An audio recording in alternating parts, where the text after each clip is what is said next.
ना ही कोई NTSC scholar हूँ ना, मुझे तो एनटीएससी का नाम तक नहीं पता था पहले। I got to know after the exam was done. Okay. और उसके बाद मुझे आईआईटी जेई के बारे में पता था पहले, but I had not started preparing for it.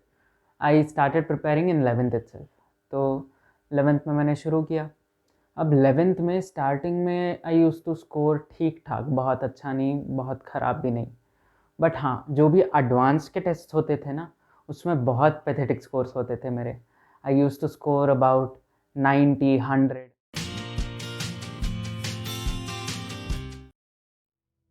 Hey guys, मैं हूं Swapnil Tatia and welcome back to this channel. आज हम देखेंगे कि मेरी जर्नी कैसी थी from a score of 55 on 180 to a score of 195 on 300। 195 on 300 was in the actual Mains का पेपर, बट मेरा बेस्ट स्कोर मॉक टेस्ट में it use to be about 260 on 300। तो it was just that day कि मैंने बहुत सारी सिली errors कर दी थी, तो माई स्कोर ड्रॉप डाउन। बट अब पॉइंट क्या नोट करना है आपको वहाँ पे? पॉइंट ये नोट करना है, एक, आपको सिली एरर्स नहीं करनी है। दो, दूसरा पॉइंट ये है कि यू कैन डू एनीथिंग। आई सी, मैं ना ही कोई एनटीएससी स्कॉलर हूँ ना, मुझे तो एनटीएससी का नाम तक नहीं पता था पहले। I got to know after the exam was done. Okay. और उसके बाद मुझे आईआईटी जेई के बारे में पता था पहले, but I had not started preparing for it. I started preparing in 11th itself. तो 11th में मैंने शुरू किया। अब 11th में स्टार्टिंग में आई यूज़ टू स्कोर ठीक ठाक, बहुत अच्छा नहीं, बहुत ख़राब भी नहीं। बट हाँ, जो भी एडवांस के टेस्ट होते थे ना, उसमें बहुत पैथेटिक स्कोर्स होते थे मेरे। I use to score about 90, 100, और 100 में ही खुश होता था बिकॉज वहाँ पर जितने भी लोग थे ना, उसमें मेरा स्कोर समवॉट बेटर था। तो इसीलिए वो एक फीलिंग होती थी कि हाँ, मैंने अच्छा ही किया है, ठीक है। बट इन दी एंड वो स्कोर्स अच्छे नहीं थे। आई यूज़ टू स्कोर 100 on 400, 500, कभी कभी 550। तो उसमें 100 स्कोर करता था मैं। तो that is really really bad for such basic concept. ठीक है। और फिर उसके बाद once I have this series called FTS, यानी कि फोर्थ नाइटली टेस्ट सीरीज़। तो दोज इन दैट सीरीज़ एक टेस्ट में I had scored -1 in physics. तो from there I improved in physics. ऐसा नहीं था कि मुझे फिज़िक्स नहीं आता, इट इज़ जस्ट दैट कि उस पॉइंट पर I was very very bad. तो इट्स नॉट लाइक कि you have to be a topper और समथिंग फ्रॉम द बिगिनिंग ताकि आप जेई एडवांस क्लियर कर लो। नो, ऐसा कोई चीज़ नहीं होती। बट वॉट अगर आप डिटर्मिन्ड रहो and if you are consistent, हो जाएगा आपसे। कंसिस्टेंट मतलब क्या? जो भी करेंगे ना उस दिन टीचर्स, वो सारी चीज़ें आप कर लोगे उसी दिन ख़त्म, एंड थोड़ा बहुत प्रैक्टिस भी कर लोगे। And once you are done with these and you keep doing this every day, this will become your habit for 2 to 2.5 years। ये आपकी हैबिट हो जाएगी। हाँ, कुछ लोगों के लिए ये पूरा होता है फॉर 3 years, 4 years, कुछ लोग 5 years। तो उनके लिए ठीक है, वो सारे एक्सेप्शनल केसेस है। Don't think about those. अभी at present what do you have limited amount of time. आपको करना है, खुद के लिए करना है। डोंट थिंक कि यार वो तो 4 साल से कर रहा था, obviously he will be better than me, अब मैं क्या करूँगा? अगर वैसे ही सारे लोग अगर सीट ले गए तो मैं क्या करूँगा? ऐसा कुछ नहीं होता। अगर आप नोट करोगे तो बहुत से स्टूडेंट्स जो सिर्फ 2 साल पढ़ते हैं, बहुत से वही टॉपर्स होते हैं। वो नहीं होते जो 4 साल 5 साल से निकले, नहीं, वो नहीं होते टॉपर्स। हाँ, हो सकता है कभी कभी फर्स्ट रैंकर निकल जाए जो 4 साल पढ़ रहा था वो। तो दैट इज़ ऑल लाइक, हाँ, वो 4 साल तक कंसिस्टेंट था। Yes, that is again very very good. 4 साल कंसिस्टेंट रहना बहुत मुश्किल काम है, एंड देव डन इट। तो आपको तो फिर भी अब बस 2 years या 2.5 years ही करना है। तो दिक्कत क्या है? अब आपको कंसिस्टेंट रहना पड़ेगा। It is a very simple thing to do. और वो भी व्हेन योर फ्रेंड्स कि वो लोग भी साथ में अगर पढ़ेंगे ना, अगर आप शुरू करोगे पढ़ना तो even your friends will get motivated, वो भी शुरू करेंगे पढ़ना। अब दोनों के बीच में यानी कि तुम्हारे फ्रेंड्स और तुम्हारे बीच में एक फ्रेंडली कंपटीशन शुरू होगा कंसिस्टेंसी के बारे में। तो अब जो ज़्यादा कंसिस्टेंट होगा ऑब्वियसली वो जीतेगा, but then again yes, it depends कि उस दिन आप कैसा करते हो, that is also something that matters, but more और less it will be good itself. ऐसा नहीं होगा कि आप 1000 का रैंक डिज़र्व करते थे और आपको 1 लाख का रैंक आ गया, ऐसा नहीं हो सकता। बहुत रेयर है, बहुत ज़्यादा रेयर है इनफैक्ट, ऐसा नहीं होगा। और हाँ, आपको अपना स्टडी ड्यूरेशन धीरे धीरे करके बढ़ाना है। अगर आप आज 1 घंटा पढ़ते हो तो कल ट्राई करो कि आप 1 घंटा 15 मिनट पढ़ो, एंड देन धीरे धीरे try to reach a saturation level जहाँ पर सैचुरेशन 6 या 7 घंटे हो, या फिर 8 मैक्स टू मैक्स काफ़ी है 8 घंटे। अगर आप 6 से 7 महीने भी 8 घंटे डेली पढ़ते हो तो हो गया आपका, तो डन है। बिकॉज कंसिस्टेंसी आपने दिखा दी, डिटर्मिनेशन दिखा दिया। अब बचा कि कैसे एक डायरेक्शन होगा ना स्पेसिफिक जिसमें आपको वर्क करना है। इट्स नॉट लाइक कि आप सेम चैप्टर हर रोज़ करते बैठो, नो, ऐसा कभी मत करना कि आप सेम चैप्टर हर रोज़ करो, नो। ये सबसे इम्पॉर्टेंट चीज़ होती है कि आप सेम चीज़ बार बार मत करो। इट्स नॉट लाइक कि आप वो बार बार करोगे तो you will become the best there, और अगर आप किसी चीज़ में बेस्ट हो गए तो हो गया आपका जेईई एडवांस क्लियर, नहीं, वैसा कुछ नहीं होता। द थिंग इज़ कि आपको हर टॉपिक में अच्छी खासी नॉलेज होनी चाहिए for JEE advance, JEE Mains के लिए भी। बिकॉज जेईई मेंस में बहुत सारे टॉपिक्स होते हैं जिसमें से क्वेश्चंस आते हैं, और जेईई एडवांस में तो कंसेप्ट्स मिक्स हो के आते हैं ना, तो वहाँ पर भी देख लो फिर अब कितना सारा होगा कवर। तो don't get stuck to some particular subject which you have love for, यानी कि तुम बहुत ज़्यादा पसंद करते हो उस सब्जेक्ट को, तो इट डजेंट मीन कि हाँ आपको सिर्फ उसी सब्जेक्ट पर फोकस रखना है ना। तीनों सब्जेक्ट पर फोकस रखो, तीनों सब्जेक्ट को अच्छे से करो, मतलब चैप्टर वाइज सारे चैप्टर्स करो, सारे चैप्टर्स की प्रैक्टिस भी करो। और मैं अपनी बात करता हूँ पहले।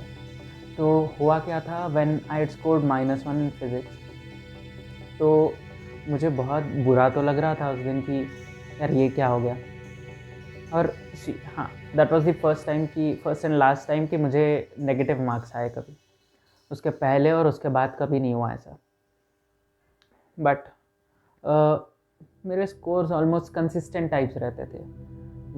It used to be like 60s to 80s for 180, जो इट्स नॉट दैट गुड। और मोर ओवर फोर्टनाइटली टेस्ट जो होती है, those are very very simple, बहुत ज़्यादा सिंपल होती है।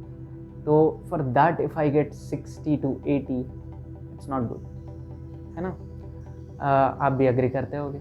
तो अब क्या हुआ, धीरे धीरे I started developing that consistency. अब मैं रोज़ पढ़ता हूँ, मतलब रोज़ पढ़ता था उस वक्त, और I used to spend hours together. मैं स्कूल जाता था, मतलब कॉलेज जाता था, जाके बैठ जाता था, कॉलेज कंप्लीट होती थी, I used to run from there to Aakash, मतलब वहाँ से डायरेक्ट मैं आकाश चले जाता था और वहाँ पे बैठ के अब सॉल्व करता बैठता था। ऑलमोस्ट 4 से 5 घंटे मैं वहीं पे बैठ के सारी चीज़ें क्लियर भी कर लेता था, और सारी चीज़ें हो जाती थी मेरी, पढ़ने का काम हो जाता था, फिर पूरा सॉल्व करने का मैं वहीं पे बैठ के करता था। Because that is the most comfortable place where I can sit and study. For studying it was comfortable. अगर आप घर पे पढ़ोगे तो you will be comfortable for laziness, sleep, इसके लिए आप बहुत ज़्यादा कंफर्टेबल हो गए at home. That is why I didn't prefer to study at home. But हाँ, in the end covid situation आया, एंड ये 6 महीने जो थे वो घर पे ही बैठ के पढ़ना था, तो I was pretty lazy at that time. But फिर भी I manage to do something good. तो yes, you can do it. I am neither NTSC scholar, ना ही मैंने KVPY क्लियर किया है, ना ही PRMO क्लियर किया है। मैंने कुछ भी क्लियर नहीं किया। I just done good in the Karnataka common entrance exams, जहाँ पर I got a rank of 115। Then mains में मैंने अच्छा खासा ही किया है, वहाँ पर I got a rank of 14,852। ठीक है, it's not that bad, but then हाँ, it could be much better. I think I deserved a rank of 2,000 और लेस देन दैट, बट फिर भी at present it does not matter. और lastly JEE advanced, I got a rank of 4,109।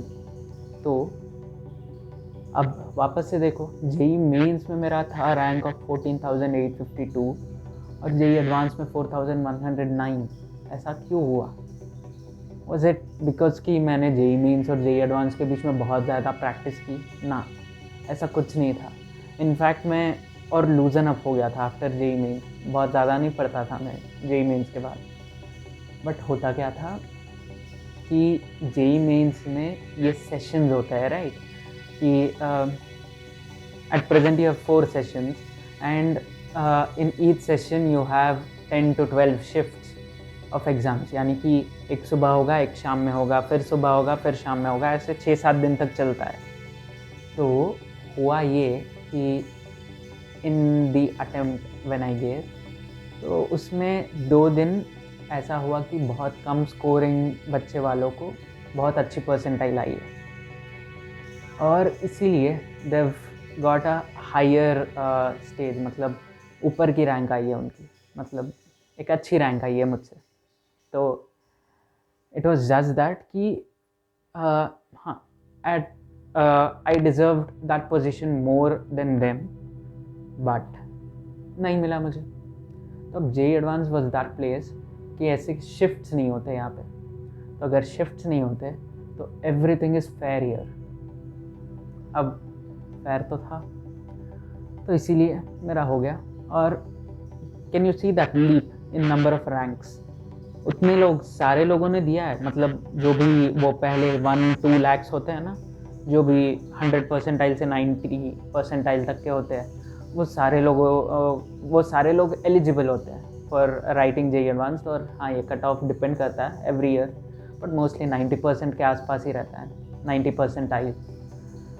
तो अब ये 90 percentile से 100 percentile वाले बच्चे ही थे ना जो भी मेरे से आगे थे, यानी कि वो 14,851 बच्चे जो थे वो मुझसे आगे थे ना in rank. But not most of them deserved it, या फिर उन्होंने स्क्रू अप कर दिया in the day of JEE advance. तो इसीलिए आई जम्प्ड फॉर अबाउट कितने रैंक्स हो गए, अबाउट 10,700 रैंक्स, जो सोच के देखो बहुत बड़ी नंबर है, बहुत बड़ा नंबर है ये। तो बस कंसिस्टेंट रहो। आप फेल हो गए या पास हो गए, it does not matter now. अब क्या मैटर करता है कि आप कंसिस्टेंसी सीखो। कंसिस्टेंसी अगर आप सीखोगे तो you can excel in any field. Consistency और डिटर्मिनेशन, ये 2 चीज़ें होती है जो आपको चाहिए ही चाहिए। आप चाहे किसी भी फील्ड में चले जाए, चाहिए ये सारी चीज़ें।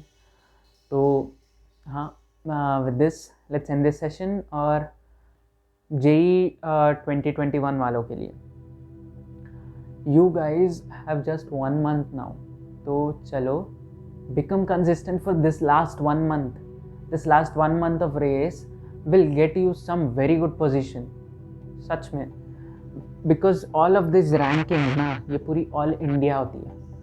So अगर आप 10,000 रैंक लेके आओगे तो इसका मतलब you have already beaten those 10,90,000 people, 10,90,000, which is a very very big number of students. Okay, तो इसको ध्यान से समझो कि द थिंग इज कि आपकी रैंक बड़ी लग रही होगी, आपको 10,000 भी रैंक आपको बड़ा ही लग रहा होगा, बट द थिंग इज़ कि आपने उतने सारे लोगों को हरा दिया है, आपने उन सारे बच्चों से बहुत अच्छा किया है। ओके, तो JEE 2021 वालों, you can do it, stay motivated and हाँ, मैं ये भी बोल देना चाहता हूँ आज ऑफिशियली कि मेरे वीडियोस आएंगे अब से हर संडे और हर थर्सडे। तो हर संडे और थर्सडे रेगुलरली वीडियोस आएंगे, और प्लीज़ सब्सक्राइब कर दो। ये वीडियो पसंद आया होगा तो लाइक कर दो, अपने दोस्तों के साथ शेयर करो ताकि उन्हें भी कुछ मोटिवेशन मिले और मुझे भी। तो चलो then, bye bye, all the best, stay motivated.